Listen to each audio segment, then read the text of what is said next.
রাধে রাধে। শুভ সকাল বন্ধুরা। আজকের দিনের প্রধান চিন্তা আমাদের এরূপ হওয়া উচিত, আমরা কখনো ধর্ম হইতে স্থলিত হইব না, নিষ্ঠার বলে অচ্যুত বাধাকেও আমরা অতিক্রম করিতে পারিব। আমাদের মনের যন্ত্র যদি ভগবানের সঙ্গে এক সুরে বাধা থাকে, যদি আমরা নিজেদের সুরক্ষিত করিয়া রাখি, তবে নিদারুণ দুর্ভাগ্যের মধ্যে পড়িয়াও আমরা দলিত না হইয়া চলিয়া যাই।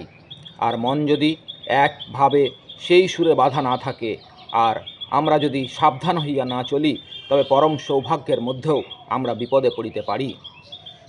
ধর্মজীবনের পথে নিশ্চয়ই বাধা আছে, কিন্তু সে সকল বাধা মাথা তুলিয়া আমাদের পরাজিত করিতে পারে তখনই যখন আমাদের জীবন মিলনছন্দ হইতে বিচ্ছিন্ন হয়।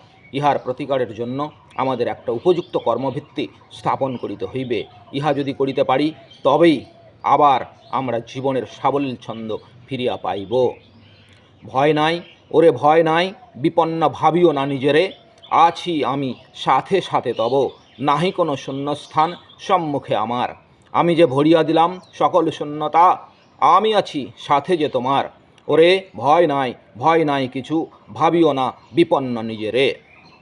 আজকের দিনের প্রার্থনা এরূপ হওয়া উচিত, হে প্রভু, তোমার মহিমার শেষ নাই, আমার মনকে মহৎ চিন্তায় পরিপূর্ণ করো, এ জীবনকে পবিত্র করো, শক্তি দান করো।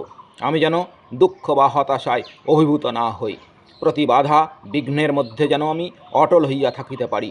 সকল সময় তুমি যেই একমাত্র ভরসা, ইহা জানিয়া আমি যেন তোমারই দিকে তাকাইয়া থাকি। রাধে রাধে।